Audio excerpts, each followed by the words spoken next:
여러분 반갑습니다. 김덕기입니다. 자, 이번 시간에는요, 3교시 사회복지 정책과 제도 중에서 1과목 사회복지 정책론 강의를 시작하겠습니다. 제일 어렵습니다. 그래서 사회복지 정책론이 왜 어렵냐?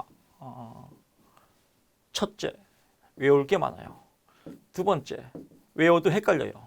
세 번째, 용어가 생소해요.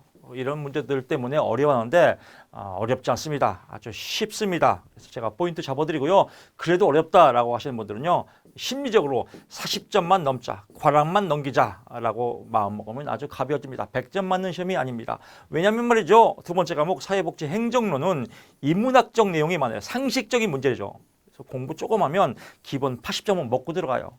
사실 100점 맞을까 봐 걱정되는 과목이 사회복지 행정론입니다. 그래서 정보하면 여기서 어려우면 여기 40 맞고 여기서 80 맞으면 합격이지 않습니까? 법제로는 뭐 단순합니다. 뻔합니다. 그냥 쉽게 공부해도 80은 설렁탕 먹으면서 설설 공부해도 합격할 수 있습니다. 자, 어려운 과목 어떤 내용인지 본격적으로 한번 출발해 보겠습니다. 사회복지 역사네요. 연결이 옳은 것은 옳은 거는 옳은 거가 주인공이니까 주인공을 봐야죠. 이게 이제 감자라고 보십시다. 감자에 싹이 났네. 감자가 열렸어요. 이 감자가 주인공이에요. 근데 감자 줄거리 뽑으면 옆에 또 타닥타닥 붙어 있죠. 이런 것들이 이제 보조 감자죠. 그래서 여러분들 합격을 수월하게 할 수 있도록 보조 감자까지 제가 포인트를 잡아드리겠습니다. 보조 감자죠. 그렇죠. 이 얘기는 뭐냐면요, 기본서 많이 보지 말라 이거예요. 기본서는 그냥 훑어보는 겁니다. 기본서는 별로 영양가가 없어요. 기출문제에 영양가가 있다. 그래서 엑기스, 기본서에 있는 엑기스 기출 제가 다 이렇게 보조 감자처럼 다뤄주지 않습니까? 그래서 기본서는 사실 제 성격 같으면 기본서 안 봐요. 기출문제 다 설명해 주는데 뭐하러 기본서 봐요? 기본서 볼 시간에 기출 보는 게 더 빠릅니다. 이건 뭐 개인차에 따라 다르니까 여러분이 알아서 하십시오. 근데 저 같으면은 저는 기본서 안 봐요. 기출을 많이 보는 거죠. 왜? 설명드릴게요. 옳은 것은 옳은 거 체크하고요. 먼저 답 가리지 마세요. 예, 문항을 외우는 겁니다. 킬퍼트법, 원의 구제 허용. 원에는 뭐예요? 원 바깥에, 시설 바깥에죠. 허용했다. 누가? 길퍼트가. 길을 벗어나도 허용했다. 길퍼트 원의 구제 허용. 이게 포인트죠. 엑기스 잡았고요. 그 다음에 이제 보조 감자들. 엘리자베스 구민법. 이거는 뭐 최초로 구민 제도에 대해서 이렇게 뭐 제도화 시킨 건데, 열등처우 원칙은 월등처우 원칙은 뭐예요? 신구빈법이에요. 신구빈법. 그래서 엘리자베스 구빈법이 아니라 열등처는 신구빈법이다. 조금 더 나가서 이건 문항 많이 나와요. 열등처가 뭐냐? 간단해요. 열등처. 즉 놀고 먹는 사람이 일하는 사람보다 더 돈을 많이 벌면 안 된다 이거. 일하는 사람이 많이 벌어야죠. 그래서 나라에서 놀고 먹어도 나라에서 도와준다. 근데 일을 하는 사람보다 이 사람이 더 받으면 이거는 잘못된 거죠. 이게 열등초의 원칙이다. 이제 쉽게 설명한 겁니다. 라고 하고요. 비스마르크 3대 사회보험법, 이건 최초의 사회보험이에요. 최초의 사회보험은 비스마르크 3대 보험이다. 상식적으로 이런 내용들이 기본서의 엑기스를 제가 뽑아서 강의해 드린 겁니다. 그러니까 기본서를 크게 볼 필요가 없죠. 비스마르크 3대 보험, 최초의 사회보험이다. 사회보험 세 가지가 뭐예요? 질병, 실업은 없죠. 실업은 나중에 나온 거죠. 노령 폐질보험. 실업보험이 아니라 뭐예요? 산재보험이죠. 그래서 실업보험이 아니라 산재보험이다라고 하고요. 미국 사회보장법 쭉 나오는데 보편적이 아니다. 보편적 의료보험 제도는 이제 일반인들도 의료 혜택을 받는다. 이게 이제 오바마 정부에서 시작한 거죠. 오바마 정부니까 1935년 아니겠죠? 오케이. 베버리지 보고서. 베버리지가 만들었죠. 배가 불러서 만들었죠. 베버리지. 저도 지금 배가 불러와요. 옷이 벌써 저번 달보다 막 좀 째거든요. 배가 불렀어요. 왜 배가 불렀어요? 답은 하나예요. 자기 관리 잘못한 거예요. 그래서 자기 관리를 잘한다. 공부도 관리해요. 무조건 외우면 이렇게 베버리지 배만 불러와요. 그래서 다이어트식 공부 시험에 나오는 것만 하는 겁니다. 베버리지는 균일이에요. 균일. 소득 비례가 아니라 균일. 그래서 균일 똑같이 하는 거죠. 균일. 그래서 비례가 아니다. 균일이다. 균일 기여, 균일 급여. 그래서 균일 똑같이 내고 똑같이 배도. 베버리지. 그래서 배버리지. 요즘은 이런 사람이 있죠. 똑같이 먹었는데 어떤 사람은 살찌고 똑같이 먹었는데 어떤 사람은 살 안 찌고 이거는 배버리지에 어긋나요. 배버리지는 균일이다라고 보고요. 이런 것들이 이제 해설이 사실 기본서의 내용을 정리한 겁니다. 그래서 엘리자베스 구민법은 최초의 구민제도를 수립한 거다. 비스마르크 쭉 나오고 질병 산재 노령이다. 뭐 이런 것들 참고사항. 배버리지 보고서는 완전 고용, 가족수당, 포괄적 보건의료 세 가지를 중요시한다. 포인트 먼저 잡으시면 될 것 같고요. 2번 갑니다. 사회복지의 자유. 자유라는 말은 사회복지 두 가지예요. 소극적 자유. 소극적 자유는 그냥 자유방임이에요. 내비둬. 적극적 자유는 내비두면 안 돼. 정부가 관여해야 돼. 그래서 내 인생에 태클을 걸지 마. 태클을 거는 건 적극적 자유. 예를 들어 부동산 내비둬. 이거는 소극적 자유. 정부에서 안 돼. 양도세 매기고 전매 금지하고 또 막 세금 올리고 이건 적극적 자유죠. 태클 거는 거죠. 적극적 자유 태클 거는 거, 소극적 자유 내비두는 거. 옳은 것은 보면 적극적 자유의 관점에서 자유의 침해는 개인에게 필요한 자유나 기회를 박탈하는 것이죠. 그렇죠. 내비둬야 되는데 태클을 거니까 박탈하는 것이다. 끝. 너무 쉽지 않나요? 나머지는 읽으면 상식이에요. 뭐 자유지상주의 관점에서 적극적 자유를 옹호한다. 뭐 자유 나오니까 관점에서 적극적 자유를 옹호한다. 이거는 옹호하지 않은 거죠. 소극적 자유 보장을 위해서 국가가 역할이 많을수록 좋다. 소극적 자유는 내비두는 거. 많으면 안 되겠죠. 이런 내용입니다. 3번 갑니다. 이런 문제 같은 경우는 사실은 이 의미 소극적 자유예요.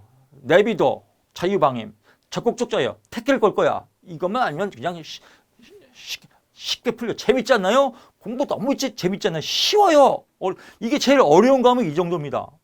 이건 진짜 어려운데요? 안 어려워요. 빈곤, 뭐 맨날 나오면 똑같이 나와요. 완전 평등이죠, 평등. 평등, 로렌츠 곡선이요. 로렌츠 곡선은 뭐냐면요, 이거요. 인구가 있고요, 인구. 여기 소득이 있고. 인구와 소득이 서로, 누적과 누적이 서로 1대1이에요. 그래서 이게 45도, 1대. 이게 완전 평등이에요.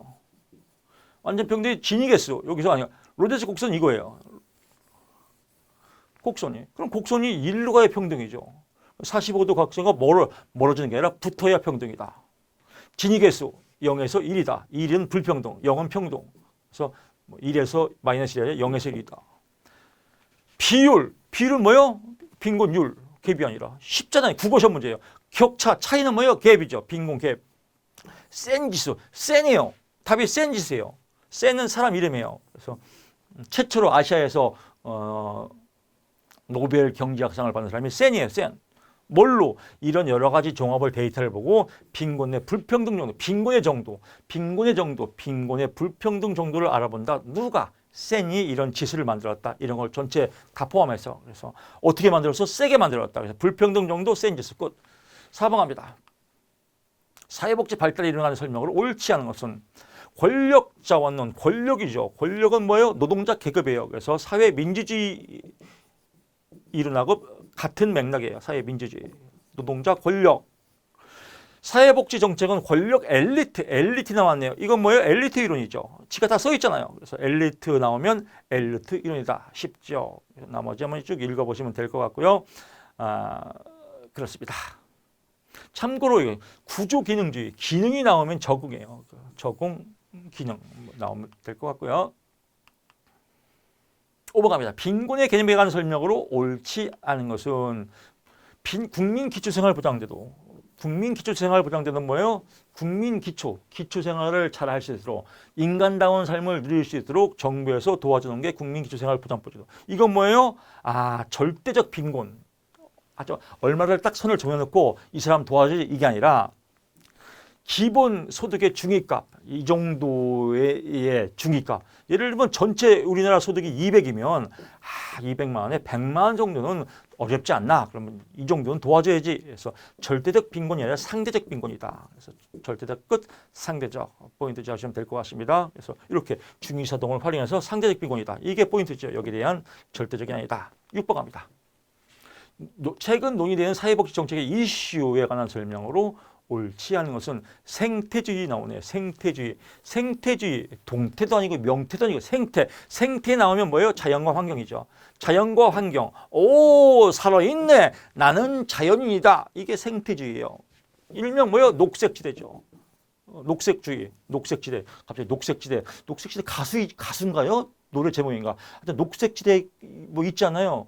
갑자기 막 녹색지대 가수 이름인가? 노래 이름인가? 댓글 좀 달아주십시오. 하여튼 녹색 운동이에요. 녹색주의.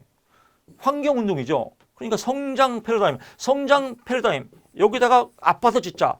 웃기지 마라. 환경 보호해야 돼. 그러니까 옹호한다. 웃기지 마라. 옹호하지 않는다. 끝. 아주 쉽죠. 7번 갑니다. 사회복지 재원에 관한 설명으로 옳지 않은 것은, 자, 이것도 아주 쉬워요. 용어가 중요해요. 용어를 모르면 아무리 공부해도 의미가 없습니다. 일반세 중 재산세. 소득 간의 재분배는 간단해요. 많이 번 사람이 적게 번 사람을 지금 도와줘서 서로 평등을 만들자. 이게 소득 재분배예요. 근데 재산세 1년에 한 번 내요. 물론 아파트 있는 사람이 재산세 내겠죠. 건물 있는 사람이. 근데 소득 재분배는 소득세예요. 소득세. 개인소득세. 개인소득세. 예를 들면 이거죠. 여러분들 운동선수가 손흥민 뉴스 나왔네. 손흥민 주급이 예를 들면 일주일 주급이 10억에 10억. 일주일에 10억 버는 거예요. 엄청 벌죠. 그럼 일주일 10억 벌면 일주일 10억만큼 세금 떼는 거예요. 40%. 4억 떼요. 4억. 이게 개인소득세예요. 그러니까 재산세보다는 뭐예요? 개인소득세가 가장 소득 재분배 효과가 크다. 그래서 개인소득세다라고 보고요. 뭐 쭉 나머지들은 뭐 볼 거 없습니다. 읽으면 상식적인 내용이고요. 8번 갑니다. 사회적 배제. 사회적 배제의 개념은 뭐냐면 사회적 그냥 배제 이래서 그렇지 그냥 말장난이에요. 빈곤이란 말이라고 쓰면 더 이해가요. 사회적 빈곤. 왜 빈곤하냐 이거 사회적으로. 옳지 않은 것은 사회적 배제 개념은 열등초호 원칙. 여러분 아까 열등초호 기억나죠? 열등초호가 뭐예요? 어떤 사람은 일을 열심히 했는데 100만 원 받았어요. 어떤 사람은 일을 안 하고 놀고 먹는데 120 받았어요. 이렇게 하면 안 된다 이거예요. 이게 열등초호 원칙이거든요. 일하는 사람이 더 많이 받아야죠. 그러면 뭐하러 일을 해요? 놀고 먹고 120 받는 게 낫지. 이걸 방지하는 게 열등초호다. 이 열등초호는 사회적 비하고는 아무 관계가 없다. 끝이죠. 또 개인과 집단 간 다차원적 분리해서 그렇죠. 여러 가지 다차원적, 다층적으로 촉구한다. 사회적 배제를 여러 가지 배제되는 게 여러 가지 원인들이 있죠. 또 가만히 있는 게 아니죠. 여러 가지 원인들이 동태적 과정이다. 여러 가지 뭐 역동적으로 이렇게 배제된 상황들이 이루어진다. 또 소득 결핍의 그 자체보다 배제 행위에 대한 과정이 더 중요하다. 왜 배제를 하나? 얘 너는 빠져, 너는 빠져, 너는 빠져 이렇게. 사회적 소득 결핍 사회적 관계망으로부터 단절과 차별 문제를 제외한다. 그렇죠? 단절되고 차별됐으니까 배제되겠죠. 이런 문제 보시고 얘가 포인트다라고 보면 될 것 같습니다. 9번 문제 갑니다. 복지 혼합 이용 중 서비스 이용자. 서비스 이용 누가 서비스 이용해요? 뭐 사람이 하겠죠. 사람. 큰 순서. 그러니까 복지 혼합. 복지 혜택을 받는 거예요. 이 중에서 가장 큰 건 뭐예요? 현찰이 좋아. 돈 주는 게 제일 좋은 거예요. 돈. 그 이용자가 가장 돈 받는 거죠. 그래서 뭐 예를 들면 뭐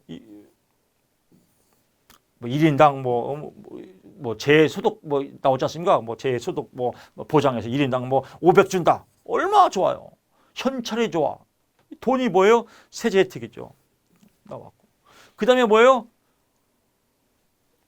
증을 주는 거예요. 이용권이 증서죠. 그래서 이용권 갖고 시장에서 뭐 사서 써라. 증서죠. 계약은 뭐냐면요. 정부와 민간의 계약이에요. 정부와 민간의 계약이니까 사람만 빠져있죠. 그러니까 가장 약하죠. 그래서 정답이 4번이다. 포인트만 잡으시면 될 것 같습니다. 10번 갑니다.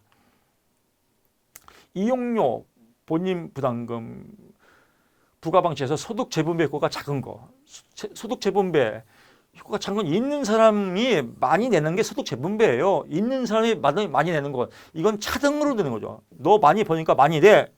이게 재분배죠. 차등을 다른 말로 연동이라고 그래요. 그러면 가장 큰 건 뭐예요? 연동이지, 연동. 연동제, 차등제. 가장 작은 거는 그냥 1인당 자, 10,000원씩 뛸게요. 이게 정액제. 비율로 뛸게요. 정률제 1번이다. 11번 갑니다.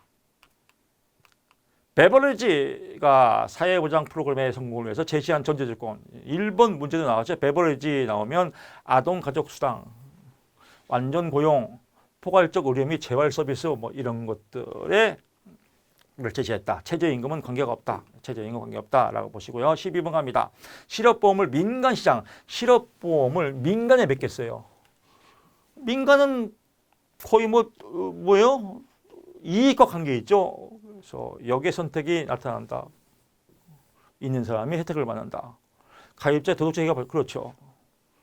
민간에 맡기니까 도덕적 해이가 발생할 수 있다.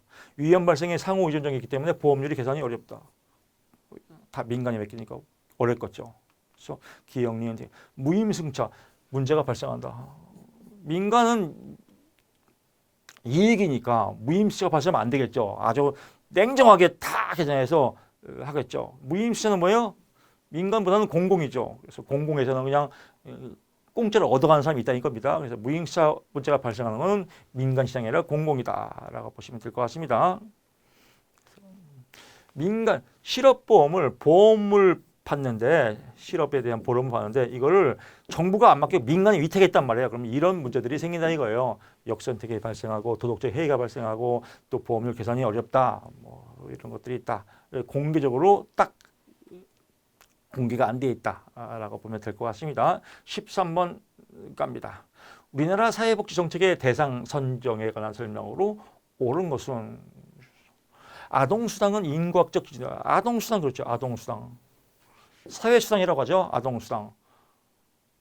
7세 미만의 아동한테 일괄적으로 이렇게 미만인 아동한테 돈을 주는 거. 보편적 원칙이죠. 아동수당은 7세 미만 인구와 관계 있죠. 그래서 인과학적 기준을 적용한다. 그렇구나라고 보고요. 나머지들은 그냥 한번 읽어보면 됩니다. 그래서 뭐 해설 보시니까 1번 얘는 보편주의 원칙이고 4번도 보편주의 원칙이고라고 보시면 될 것 같습니다. 보편주의는 그냥 누구나 다 주는 거예요. 선별주의는 구별하고요. 선별주의는 이제 여러 가지 뭐 예를 들면 가장 기초적인 게 뭐예요? 선별주의에서 기초연금이죠. 나이가 몇 살 돼야 되고 재산은 얼마큼 돼야 되고 뭐 이런 것들 선별주의다라고 보시면 될 것 같습니다.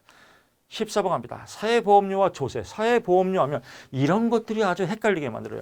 사회보험료 나오면 딱 머릿속에 떠오르는 게 사회보험료, 오케이, 국민연금. 이렇게 떠올리면 쉬워요. 국민연금이구나. 조세, 세금이구나. 옳은 것. 다 오르네요. 정률의 사회보험료는 소득세에 비해서 역진적이다. 그래서 사회보험료는 뭐 월급 벌서 10만 원 뛴다.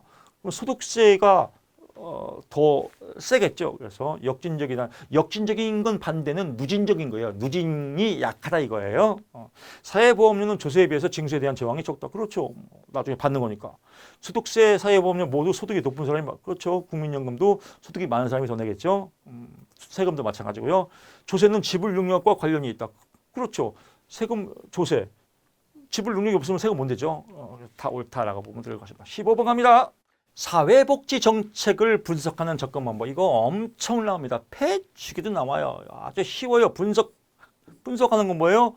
과정 분석, 과정을 분석한다. 또 내용을 분석한다. 또 결과를 분석한다. 과정 분석, 프로세스, 내용,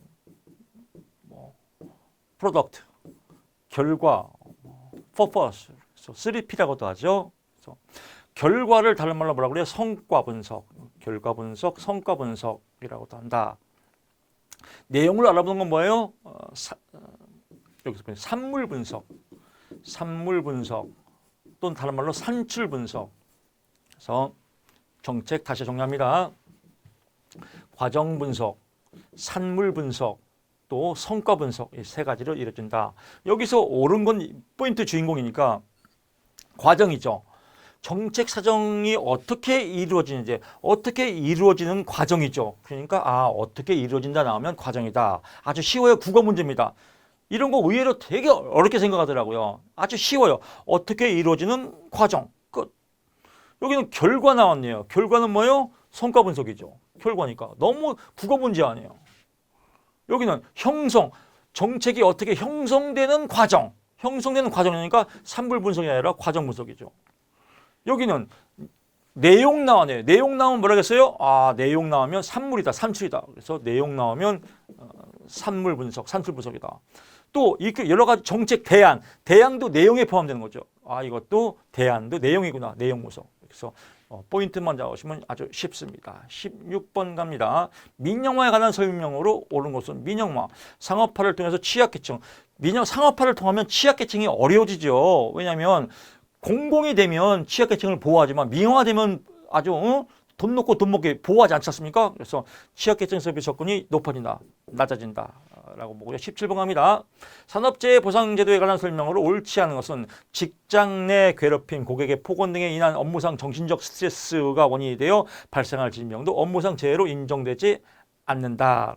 인정됩니다. 그래서 인정된다. 업무상 스트레스로 질병 재해다 라고 보시고요. 나머지는 상식이에요. 심심할 때 근로복지공단은 보험급여를 결정하죠. 지금 그렇구나 뭐 이렇게 쭉쭉 읽어보시면 될 것 같습니다. 18번 갑니다. 국민기초생활보장법에 관한 설명으로 옳지 않은 것은 북한 이탈 주민 보험이 정착 지원하는 법률상 북한 이탈 주민 생활하기 어렵죠. 그래서 의료급여 2종이 아니라 어려우니까 1종이다 라고 보시면 될 것 같습니다. 19번 갑니다. 공공부조 정부에서 부조 도와주는 거죠. 사회보험, 국민연금, 사회수당, 아동수당 옳지 않은 것은 운영 효율률 제도 중 공공부조가 운영 효율성은요 국가가 하면 엄청나게 많이 따져요. 예를 들면 국가가 뭐 만들면 아주 전문가도 몰라요. 너무 복잡해서. 그래서 운영 효율성, 운영 제도는 공공부조, 나라에서 하는 게 가장 높다, 가장 낫다. 왜? 지랄맞게 어렵게 많이 여러 가지 제도를 많이 만드니까 쉽죠? 라고 보시면 될 것 같습니다.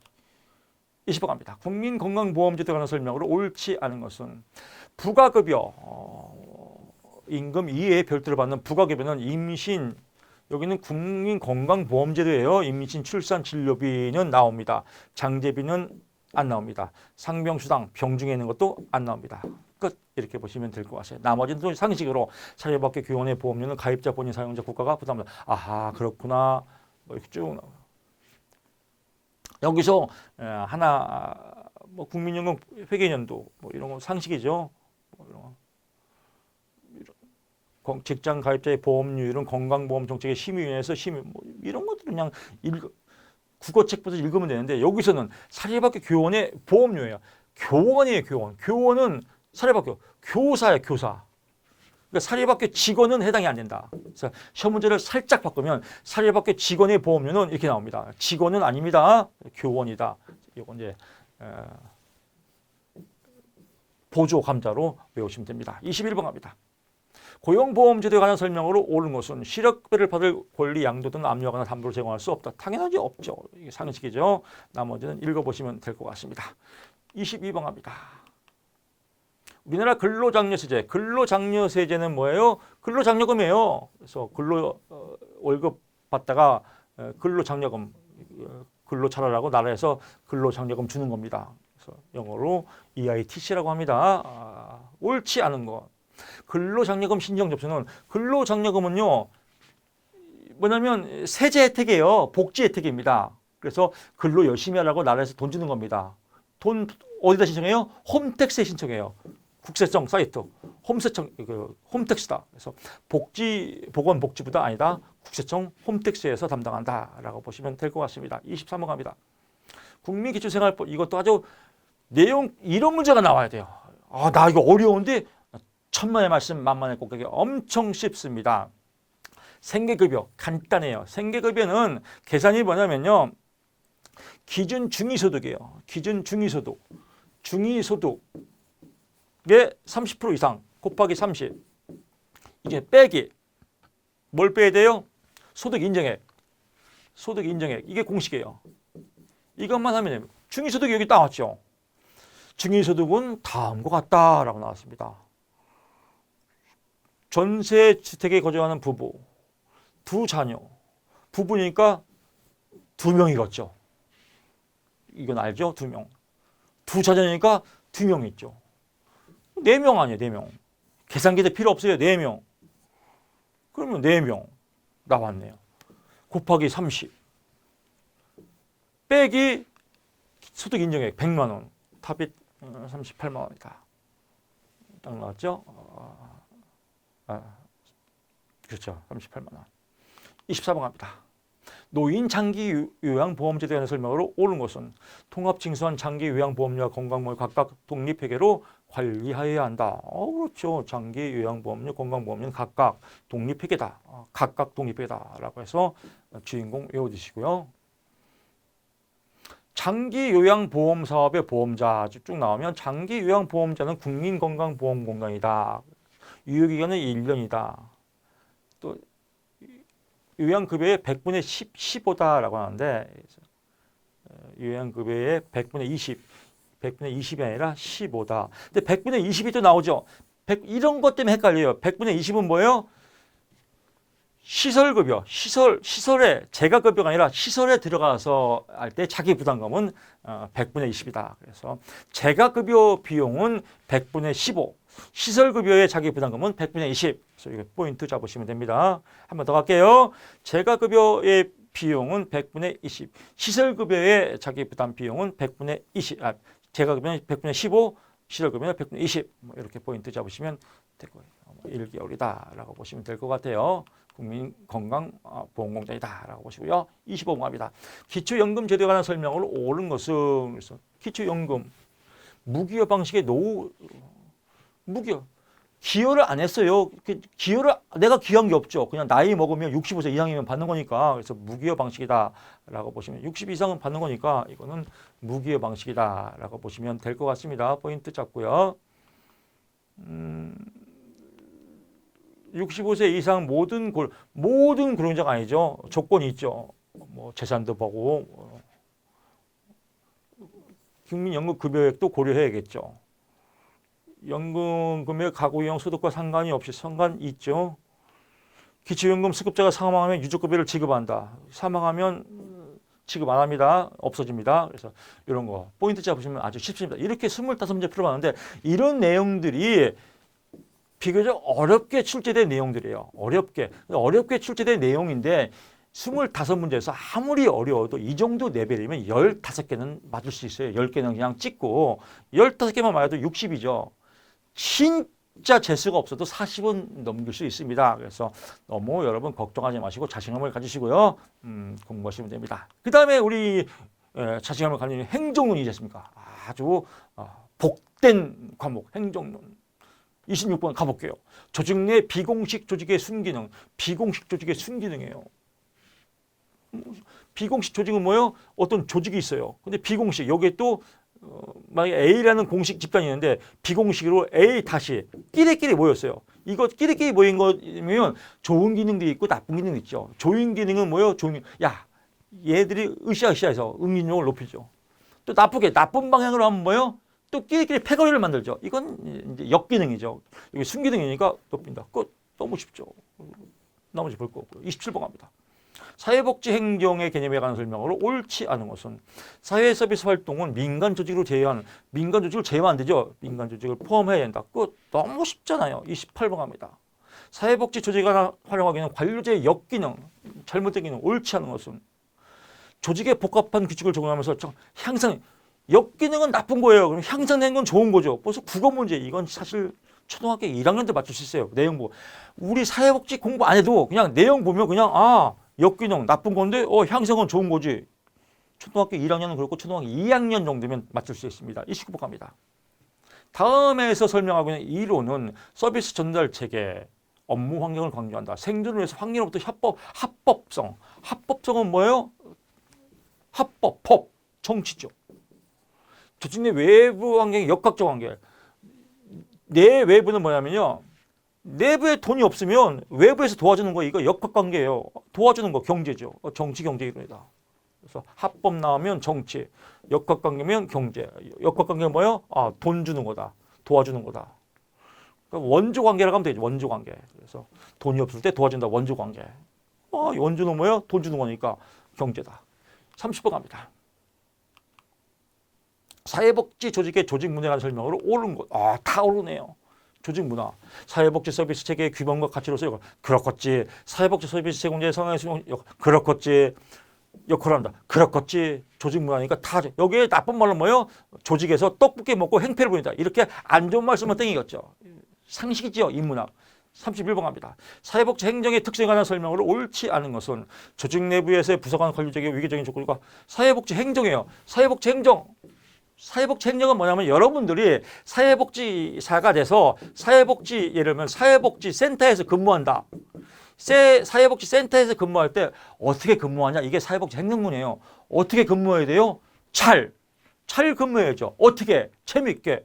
근데 관료적이고 위계적이다. 그러면 다니고 싶지 않죠. 그래서 땡이다. 끝. 32번 갑니다. 1950년대 빠바방 6.25 전쟁이 일어났죠. 우리나라 사회복지 행정 그렇습니다. 6.25 전쟁 나서 아주 이제 빈민이 많이 생기고 어려울 때 빈민 구제가 나왔다. 그때 뭐가 나왔어요? 카바를 했죠. 누가 카바했어? 외국에서 원조해서 외국 민간 원조 기관들이 우리나라 빈민을 카바했다. 그래서 카바예요. 진짜 그래요? 아시죠? 카바 이 약자입니다. 카바. 근데 이거 외울 거 없어요. 그냥 외국에서 민간 원조가 우리나라 빈민을 카바했구나. 카바. 옳지 않은 거. 카바는 지역사회. 지금 국민이 먹고 살기 좋고 생존이 문제되면 지역사회까지 가요. 지역사회를 뭐 지역이 어디가 있어요? 지금 전쟁 나가 지금 다 지금 나라가 다 망했는데 뭐 지역사회까지 갈 거 없습니다. 지금 지역사회하고는 관계가 없다. 공동체 형성을 어떻게 해요? 지금 다 6.25 전쟁 때문에 다 망해갖고 지금 원조를 받고 있는 상황인데. 그래서 이거 지역사회나 공동체 형성을 할 형편이 안 된다. 끝. 33번 갑니다. 하센필드 이런 거 외울 필요 없습니다. 하센필드 HASEN 캐트레이 이런 거 외우면 안 됩니다. 치가 다 써 있잖아요. 조직 환경의 대응 정책이 아닌 것은 전문화 관련 전문화 전략은 아니다. 끝. 이거 외우지 마세요. 권위. 하센필드가 주장하는 조직 환경의 대응 전략 5가지를 쓰시오. 이런 문제가 아니에요. 주관식에. 그냥 아닌 거 골라낸 겁니다. 그러니까 전문화 전략은 아니다. 끝. 33번 갑니다. 리더십 이론 설명에 옳지 않은 것은 권리 격자 이론. 권리 격자 이론 아시죠, 여러분들? 쫙 해서 뭐 리더 어떤 유형이냐, 사람 중심이냐, 일 중심이냐. 이게 권리자 격자 아니에요. 조직원의 특성과 같은 상황적 요소를 고려하고 있다라고 했습니다.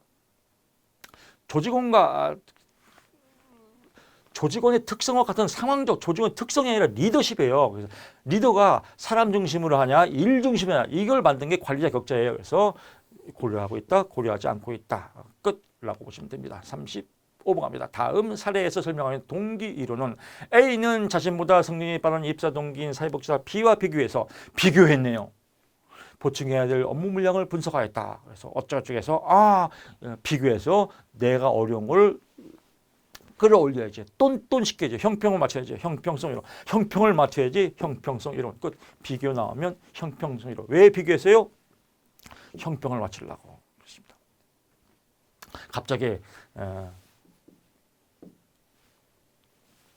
아들러의 개인주의 이론이 생각나네요. 아들러의 개인주의 이론, 키워드가 봐요. 열등감이에요. 열등감은 꼭 나쁜 것만 아니에요. 우월감 추구의 촉진제가 된다. 이게 아들러의 개인주의예요. 열등감은 꼭 나쁜 것만 아니라 우월감 추구해서 형평을 맞춘다. 제 친구가 있습니다. 제 친구. 시립대 나왔습니다. 시립대에 나와서 공무원, 이제 9급에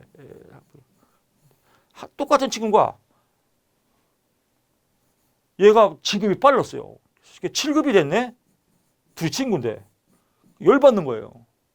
그래갖고 때려쳤어요. 행정고시 준비해갖고 5급으로 올라갔어요. 얘는 또 열심히 근무해서 얘 공부할 동안 또 5급이 됐고. 그래서 5급, 5급 똑같이 맞췄어요. 이게 형평성 이론입니다. 갑자기 생각이 나네요. 36번 갑니다. 사회복지시설 평가에 관한 설명으로 옳지 않은 것은 이용자의 권리에 관한 지표 경우 거주시설에 관해서는 적용하여 평가한다. 그래서 거주시설에 하나요. 이것만 뭐 하나에 적용하나요? 아니죠. 뭐 이런 여러 가지 전반적인 요인들도 적용하여 평가한다. 그래서 뭐뭐에 대해서 하나예요. 항상 반드시 이런 말이 나오면 대부분이 삑살입니다. 틀린 겁니다. 37번 갑니다. 직무수행 평가에 관한 설명으로 옳은 것은 조직원들에 대한 직무수행에 기대치는 전달할 목적을 당연하죠. 당연하다라고 보면 됩니다. 나머지 볼 거 없습니다. 38번 갑니다. 사회복지 조직의 책임성을 확보하기 위해서 노력이 아닌 것은 개인정보 보호를 위해서 사회복지 조직 후원금을 사용 정부의 미공개 개인정보 사회복지 조직의 후원금은 보통 인터넷에 3개월 동안 공개합니다. 그래서 뭐 사회복지 후원금 김덕희 사회복지 후원금 1,000만 원 그래서 이렇게 공개하는 겁니다. 미공개가 아니라 공개다. 다만 제 정보는 공개하지 마세요. 제가 1,000만 원 낸 거 알리지 마세요. 이럴 때는 뭐 미공개지만 일반적인 건 공개다. 그래야 공개가 돼야 뭐 여러 가지 문제점이 없어지죠. 띵겨 먹으면 어떡해요. 그래서 이런 얘네들이 있어요. 이렇게 뭐 TV도 여러 가지 어려운 사람 막 도와주려고 나오고 결국은 지가 다 갖고 돈 조금 주고 이런 거 띵겨 먹는 사람 많아요. 비공개이기 때문에. 39번 갑니다. 최근 사회복지 정책의 환경 변화로 옳지 않은 것은 복지다원주의 패러다임 등에서 국가주도가 요즘은 복지다원주의는 보통 이제 국가에서 이제 민간으로 내려가는 겁니다. 그래서 국가주도하면 독재가 되죠. 국가주도가 아니다. 요즘은 민간 지방자치로 내려간다라고 보시면 될 것 같고요. 40번 갑니다. 다음에 설명하는 직원 능력 개발 지속적이다. 답이 나오네. 지속적 뭐예요? 지속적 계속 끝. 너무 쉽잖아요. 지속적으로 공부 지속적 나오면 계속이다. 끝. 공부할 것도 없습니다. 41번 갑니다. 직무 소진에 관한 설명으로 옳은 것은 직무 소진 직무를 통해서 스트레스 받으면 소진되겠죠. 소진은 에너지가 뺏기는 겁니다. 목적의식이나 관점을 점차로 상실 소진인 거죠. 감정이입 업무의 주요 기술 현장에서 발생하는 거죠. 감정이입, 감정 노동자가 많이 소진되죠. 상식이죠. 너무 재밌지 않아요? 여러분 공부하면서 야 저거는 잘하면 100점 맞겠는데 이런 생각이 들 겁니다. 합격이죠. 너무 조급하게 생각하지 마십시오. 너무 이론서 다 공부하려고 하지 마십시오. 너무 완벽히 공부하려고 마십시오. 그냥 대충 설렁탕식으로 설설 해도 다 합격입니다. 42번 갑니다. 변혁적 리더십, 변혁적 개혁하는 거죠. 옳은 것, 기억이네요. 새로운 비전 제시 및 조직 문화를 그렇죠. 창출, 변혁적이죠. 이건 성과에 대한 금전적 보상이 구성하는 높은 헌신을 이건 거래죠, 거래. 그래서 이건 거래적 리더십이다. 이거는 조직 목표 중 개인의 사적 이익을 조직 목표는 개인의 사적 이익에 뭐예요? 공동의 이익을 우선이죠. 그래서 사적 이익이 아니라 공동의 이익이다. 보상은 거래적 리더십이다. 그래서 답이 기억이다. 43번 갑니다. 사회복지에서 우편 나왔네요. 우편을 뭐라고 그래요? 우리가 DM 발송이라고 해요. DM 발송. DM 발송이에요. 그래서 DM 발송 먼저 나오는데 다이렉트로 마케팅한다. DM 발송이 뭐예요? 다이렉트 마케팅이에요. 다이렉트 마케팅, DM 발송. 그래서 우편은 DM 발송이다. 끝라고 보시면 될 것 같습니다. 44번 갑니다. 사회복지법인의 사회복지설 및 재무회계규칙상 사회복지관의 결산보고서예요. 결산보고서예요. 첨부할 서류가 아닌 것은 결산보고는 최종보고죠. 세입, 세출 명세서. 세입이 얼마고 세출 이거는 결산보고가 예산에 돈과 관련 예산이죠. 예산보고다. 그래서 세입, 세출 명세서는 예산보고와 관계 있는 건 또 뭐가 있어요? 예산보고, 퇴차대조표. 이게 예산보고죠. 예산. 또 손익분기점, 이익분기 이런 것도 예산보고다라고 보시면 됩니다. 45번 갑니다. 총체적 품질관리. TQM이라고 하죠. 원칙에 관한 설명으로 옳은 총체적이죠. 그래서 조직 구성원들의 집단적 노력을 강조한다. 총체적이니까 집단적 노력이죠. 끝라고 보시면 돼요. 46번 갑니다. 사회복지 서비스 전달 체계 도입으로 시대순다. 이런 시대순. 사회복지 전문 요원이 맨 앞에 있고요. 그 다음에 지역사회 보장협의체가 맨 뒤에 있구나. 디귿 미음이나 이렇게 해서 이거 나오면 똑같이 나와요. 그러니까 이거 얘는 몇 년도고 얘는 몇 년도고 얘는 몇 년도고 이거 다 외우려면 미쳐버려요. 저 같으면 이거 외울 바에 한 문제 틀려요. 이거 외울 시간에 다른 거 맞히지. 이걸 뭘 배워요? 우리나라 옛날에 국사 공부하기 싫어요. 옛날에. 왜 그래요? 연대표. 조선 연대표만 100개 외우는 사람. 잘못 국사 연대표 다 외우면 정신병원 입원할 수 있습니다. 나 같으면 이거 역사 한번 틀려버려요. 다른 거 맞추면 됐죠. 그리고 이렇게 공부할 거야. 아, 사회적 전문 용어이 가장 빠르고 지역사회 보장협의체가 가장 늦구나라고 보시면 될 것 같습니다. 여기서 보게 되면요. 이건 잘 나와요. 이거는 뭐예요? 희망복지지원자는 2012년이다. 이건 잘 나옵니다. 이것도 하나, 사회복지 전문 용어는 1987년 뭐 이런 것만 좀 외우시고 나머지는 볼 거 없습니다. 시간별 활동 계획도표, 시간이죠. 설명으로 옳은 것은 뭐. 자, 정답을 한번 체크해 볼게요. 니을이네요. 그래서 헨리 칸트에 의해서 최초로 개발됐다. 뭐 칸트가 나왔으니까 뭐 칸트, 찌찌뽕 하면 되겠고요.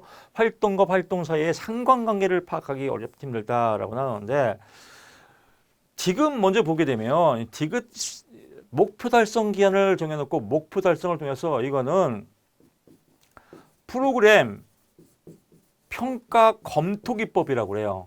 뭐 영어로는 뭐 펄트라고 하는데, 프로그램 평가 기법. 이 프로그램 평가 기법이 이렇게 목표 달성 기한을 정해놓고 도표를 만든 것이다라고 나왔습니다. 그러니까 이 내용은 시간별 활동 계획이 아니죠.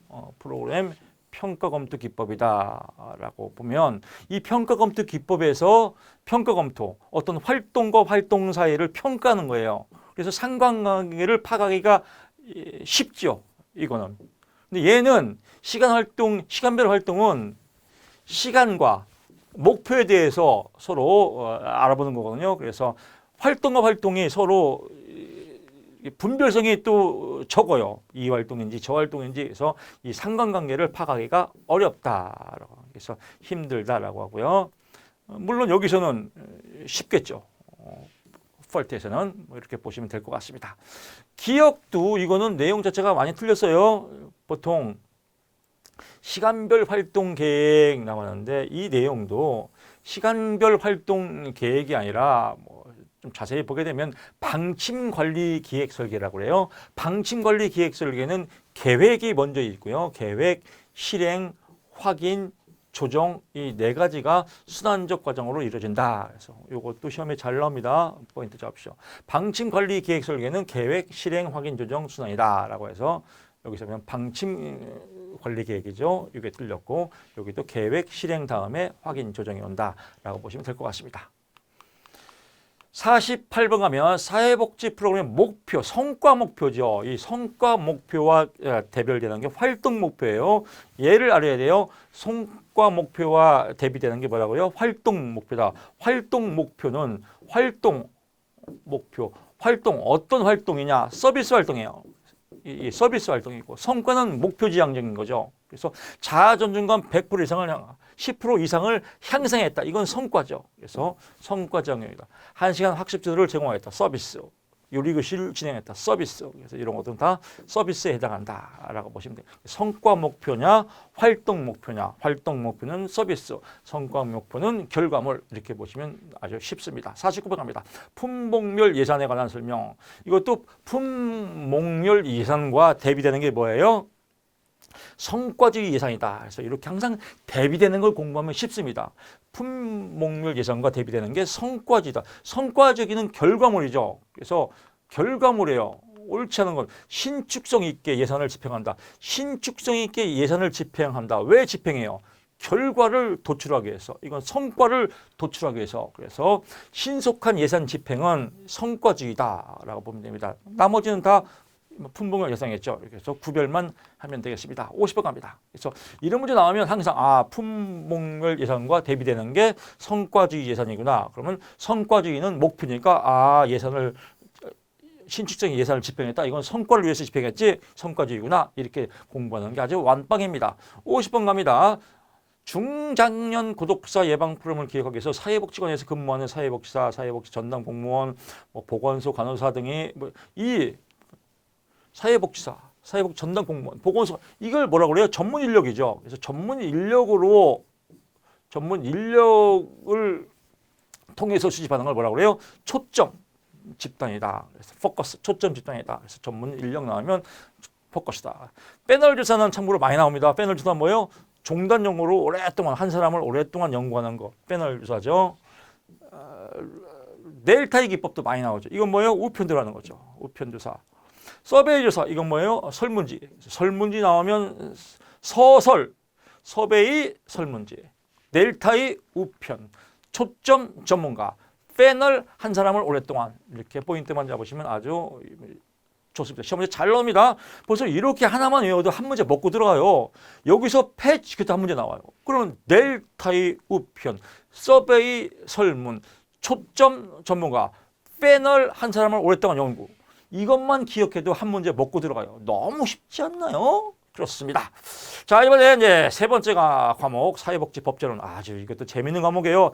단순합니다. 단무지. 단순 무식하게 그냥 기본적으로 공부하면 무조건 70은 먹고 들어간다.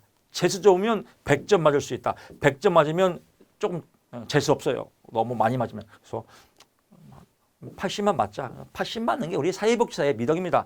80점만 맞자. 20점, 20은 좀 틀려주는 미덕이 있어야 돼요. 재정 연도가 가장 빠른 거. 가장 빠른 거 뭐예요? 노인복지법이 가장. 노인이 오랫동안 살았잖아요. 그러니까 가장 빨랐겠죠. 가장 느린 거. 기초연금. 최근에 사회복지죠. 사회보험이죠. 기초연금. 그래서 딕을 느리다라고 보시고요. 이 문제가 나오면 똑같이 나올 수밖에 없어요. 참고로 이 문제는 연도가 많이 나옵니다. 그래서 기초연금법 2014년도 이건 외우세요. 2014년도 조금 힘들지만 이건 외우셔야 돼요. 라고 보고요. 그 다음에 나오는 거 이건 많이 나와요. 2014년도 기초연금법, 노인복지법 1981년도 이렇게. 나는 이런 거 외우는 거 정말 짜증나요. 외우면 또 까먹어요. 그러면 그런 사람은 안 이해도 돼요. 틀리면 되지 뭐. 찍으면 되니까. 나오면 똑같이 나오니까 맞추면 되겠죠. 52번 갑니다. 단순하죠? 헌법 제34조. 국가는 사회보장, 사회복지의 증진해. 이게 사회복지입니다. 이게 사회보장, 사회복지.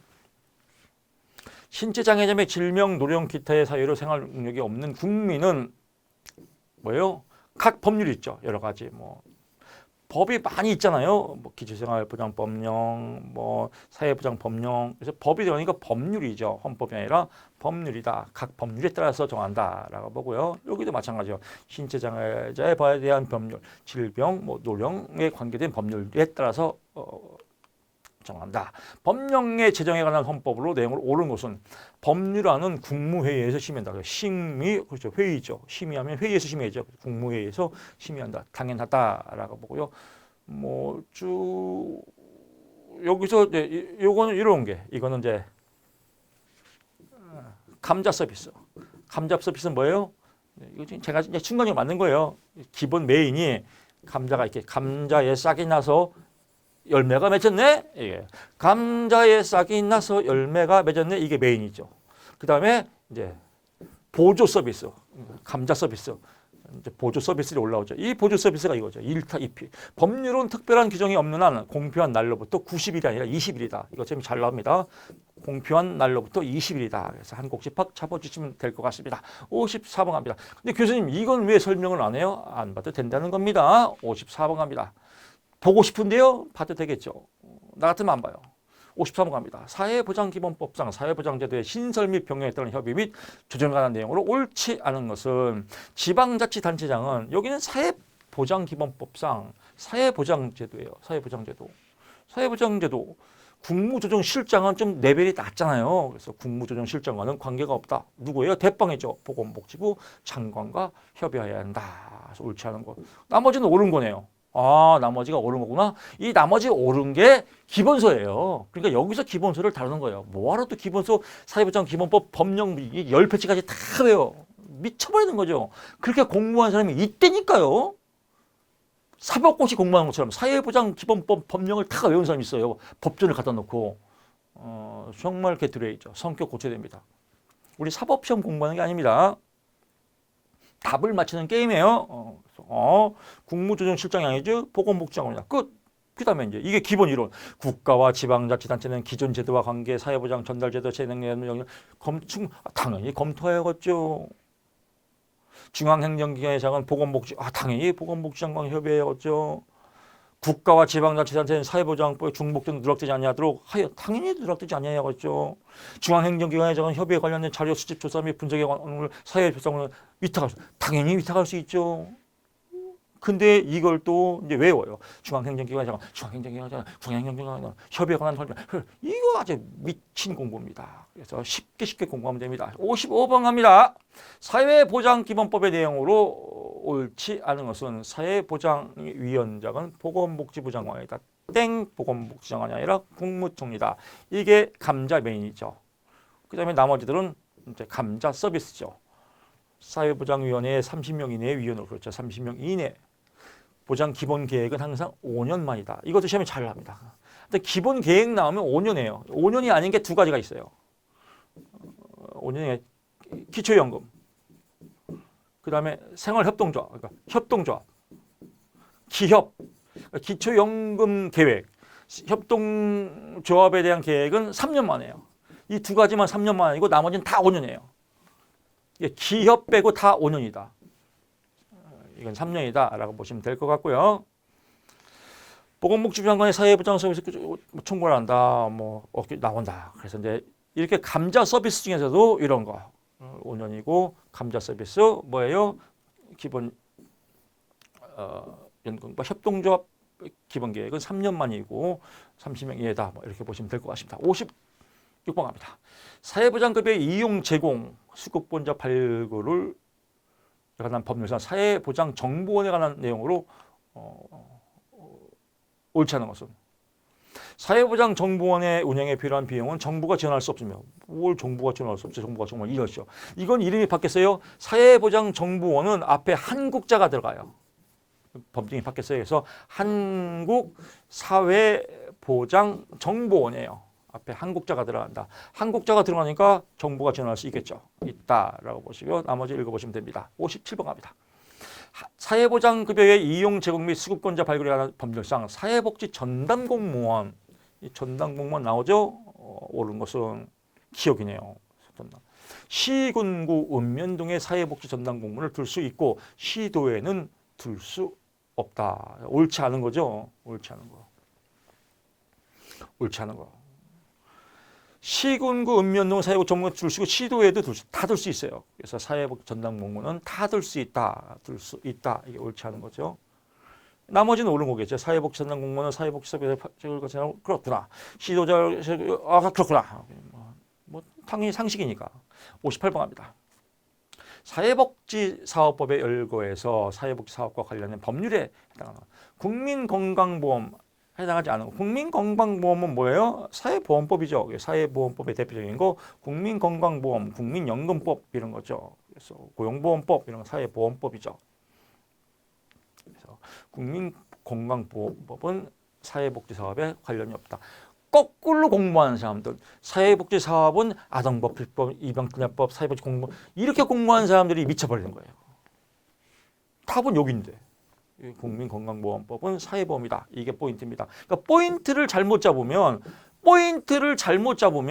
엄한 거 공부해요. 헛다리 공부해요. 그래서 1시간 내내, 10시간 내내 사회복지 관련 사업, 아동복지법, 입양특례법, 사회복지법, 의무복지법 맨날 주장창 이런 거 외우면 아주 헛발질해. 그리고 역시 공부는 어려워. 뭘 어려워요? 국민건강보험은 아니다. 쉽잖아요. 국민건강보험 뭐요? 사회보험이지. 끝. 59번 갑니다. 사회복지사업법의 사회복지시설 운영 내용 옳은 것은 사회복지사회법상 사회복지시설의 운영위원회예요. 운영위원회 나오면요. 운영위원회 그러면 다 사회복지와 관계 있는 사람은 다 할 수 있어요. 운영위원회는. 위원회인데 뭐 위원회는 사회복지와 관계는 모임이에요. 운영위원회는 다 할 수 있다. 그러니까 시설 거주자의 보호자 대표는 운영위원 될 수 있다. 있죠. 옳은 것은 다 할 수 있다. 시설의 장은 운영위원이 될 수 없다. 있다. 운영위원회 시설은 시설의 장에 위치가 한다. 운영위원회는 여기서 보면 시설의 장이 아니라 뭐예요? 시장, 군수구청에 임명하거나 위촉한다라고 나와 있습니다. 그래서 뭐 참고사항 하시고요.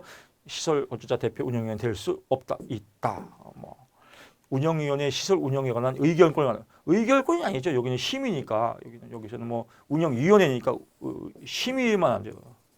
의결권은 보통 뭐 이사들이 하는 거죠. 이사회에서. 60번 갑니다. 사회복지사업법상 사회복지법인이에요. 법인 나오면 허가예요. 법인 어디 있어요? 시도에 다 있죠. 그래서 시도지사의 허가다라고 포인트입니다. 그러면 신고 아니겠죠.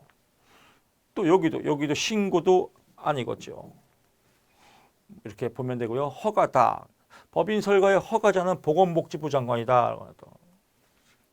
허가자는 누구예요? 시도지사죠. 허가자는. 법인 설립은 시도지사의 신고, 허가다. 해산한 법인의 남은 재산은 설립자에게, 설립자가 아니라 국가나 지자체에 기속한다. 이사의 법인은 당연히 이사는 법인이 설치한 사회복지사 시설의 당을 당연히 겸적할 수 있다. 정답이 4번이네요. 여기는 뭐 신고도 그렇지만 주된 사무소가 서로 다른 시도에 쭉 나올 때는 시도지사에게 시도지사가 아니라 큰 덩어리죠. 보건복지부 장관이죠. 그래서 보건복지부 장관의 허가를 받아야 된다라고 보시면 될 것 같습니다. 61번 갑니다. 국민기초생활보장법상 용어의 정의 이거 무조건 나옵니다. 폐축에도 나와요. 벌써 한 문제 또 먹고 들어가죠. 탑 체크할게요. 4번이네요. 소득 인정액은 뭐예요? 개별 가구의 소득 평가액 플러스 또 재산의 소득 환산액을 합산한 금액이다. 뭐 딱 봐도 그럴 것 같지 않습니까? 그래서 당연하지라고 보시면 될 것 같고요. 나머지 감자섭에서 다 문제 나옵니다. 수급권자는 이 법에 따른 급여를 받은 사람, 급여를 받는 사람은 수급자예요. 급여를 받을 수 있는 권리가 있는 사람을 수급권자라고 합니다. 말장난입니다. 기준 중위소득이란 중위소득이니까 중위값이에요. 그래서 평균값이 아니라 중위값이다. 보장기관은 정부나 지자체예요. 그래서 사회복지시설을 말한다 아니라 정부나 지자체다. 최저생계비란 국민이 쾌적한 문화생활, 쾌적한 문화생활이 아니라 건강한 문화생활이다. 쾌적, 삑사리, 건강한이라고 보시면 될 것 같습니다. 62번 갑니다.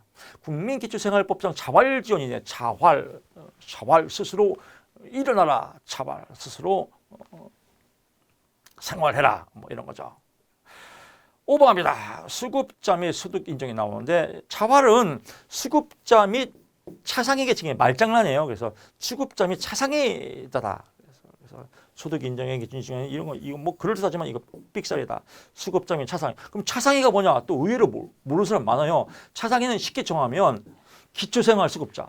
기초생활 수급자. 그래서 정부에서 돈을 받아요. 일을 안 해도 돈을 받는데 이제 이렇게 중위값 보통 일반 생활의 중위값 만약에 200만 원이 기본소득이다. 우리나라에서. 근데 200만 원의 기본소득의 50% 이하. 50% 이하. 50% 이하를 받는 거야. 50% 이하는 뭐야? 예를 들면 150만 원뿐이 못 받는 거야. 150만 원 이하는 나라에서 도와줘야 된다. 이게 차상해. 150만 원 이하의 계층. 일을 하지만 기본적인 소득의 중위값 밑으로 있다라고 50% 밑으로 있다. 이런 계층을 차상의 계층이라고 그래요. 그래서 수급자 및 차상의 계층이다라고 보시면 될 것 같고요. 63번 갑니다. 이것도 어려우면요. 그냥 수급자 및 어려운 사람, 돈을 적게 버는 수급자 및 차상위. 차상위가 뭐요? 돈을 적게 버는 사람. 이렇게 이해도 아주 완빵입니다. 63번 갑니다. 긴급복지지원법의 내용으로 옳지 않은 것은 긴급이네요. 국내 체류하고 있는 모든 외국인, 모두는 아니에요. 그래서 모든 외국인을 긴급복지를 다 주면 안 되죠. 그래서 외국인인데 그래도 해당되는 외국인이 있습니다. 예를 들면 뭐 다문화 가정, 한국 사람하고 결혼을 했다. 그러면 해당이 되겠죠. 모두는 아니다라고 보시면 될 것 같고요. 64번 갑니다. 이건 단순하죠. 보건복지부 장관은 선정 기준액을 정할 때 65세 이상인 사람 중 기초임금의 100분의 70이죠. 100분의 70 이상 수준으로 정하라 이거죠. 그래서 예를 들면 뭐 예를 들 것도 없어요. 딱 알죠. 뭐 그러니까 70% 수준이 이렇게 타먹을 수 있도록 기초연금을 본인과 그 배우자가 모두 기초연금 수급자인 경우에는 각각 20% 뛴다. 그래서 20%에 해당하는 금액을 감액한다. 65번 갑니다. 국민보험법상 요양급여 쭉 나옵니다. 요양급여 나와. 요양급여 다 외우면 미쳐버려요. 그래서 간병비는 아니다. 요양급여의 간병비는 아니다. 끝. 거꾸로 공부한 사람 요양급여에는 예방 및 재활이 있고 이송이 있고 처치와 수술 및 그 밖에 치료가 있고 약자가 있고 치료비가 있어 깨끗하게 정리하는데 1시간 외우는데 10시간 자고 나면 까먹고 미친 공부입니다. 그냥 간병비는 요양비용에 포함이 안 된다. 끝. 66번 갑니다. 산업재해 이것도 시험에 잘 나옵니다. 업무상 사고 단순해요. 업무상 출장 기간 중에 발생한 모든 사고는 해당. 출장 기간 발생한 모든 사고가 업무상 사고에 해당하는 것은 아니다. 만약에 출장을 서울에서 부산으로 출장 갔어요. 부산으로. 근데 서울에서 일산에 있는 친구가 만나자고 했어요. 그래서 일산에 가서 당구 치다가 사고가 났네? 이런 건 해당하지 않는다 이겁니다. 그래서 부산에 가서 다쳤으면 좀 뭐 또 아리까리 하겠죠.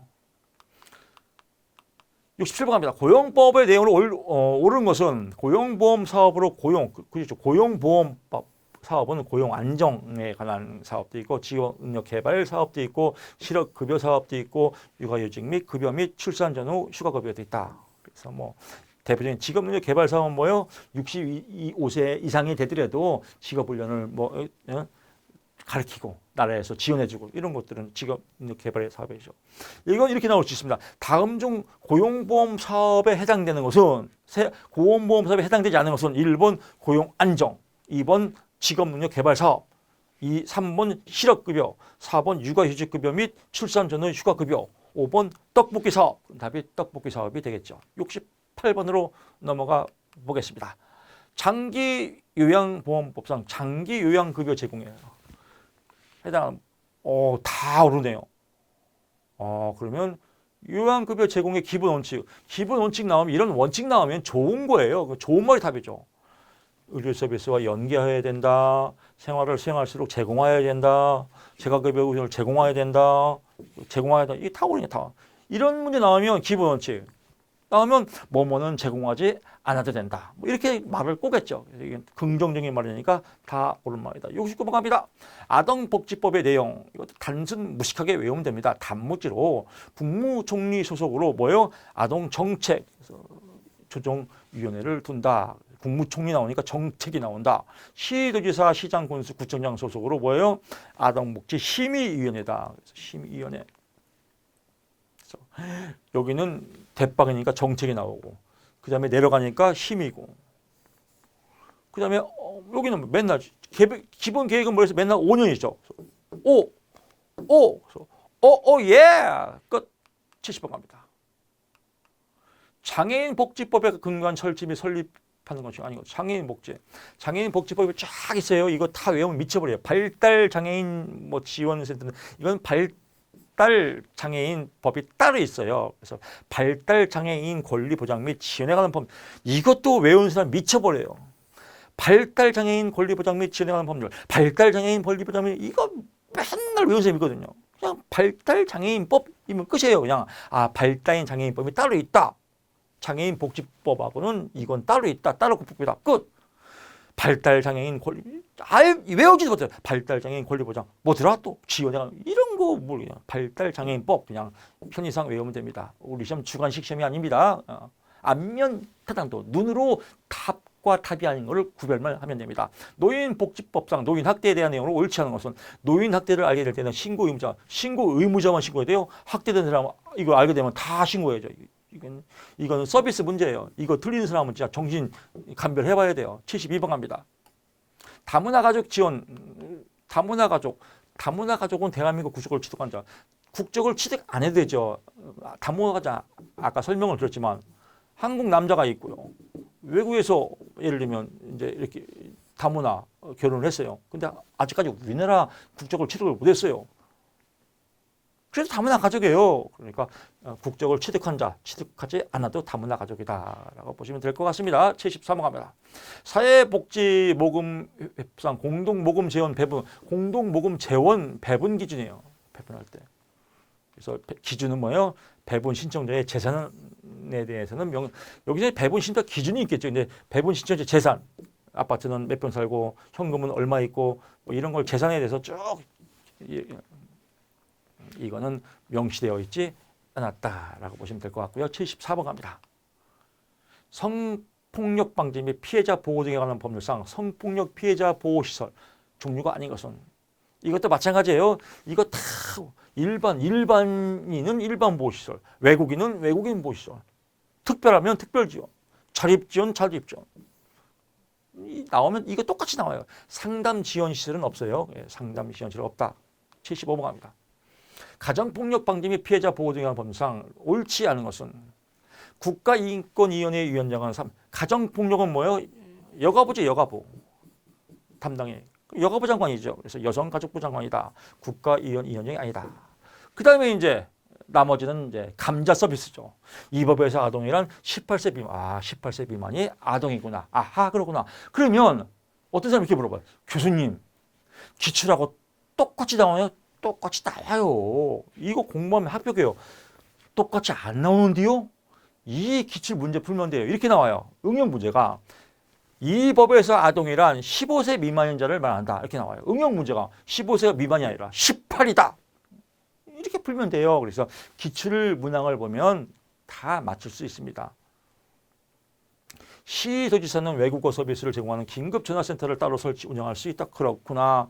어쩌고저쩌고 그렇구나. 어쩌죠 그렇구나. 여기서 이제 제가 뽑아드린 겁니다.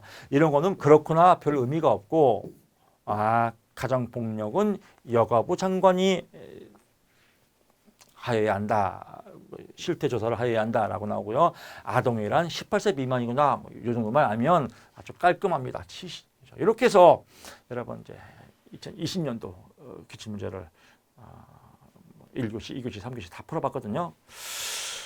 공부할 만하죠? 어렵지 않습니다. 이런 식으로 반복해서 기출문제 풀고 파이널 풀고 이론 강의는 훑어보게 이렇게 한번 훑어보면 떨어지고 싶어도 떨어질 수가 없습니다. 여러분 스스로 합격을 믿으시고 자신감 뿜뿜하시고 저는 다음 시간에 찾아뵙겠습니다. 고맙습니다.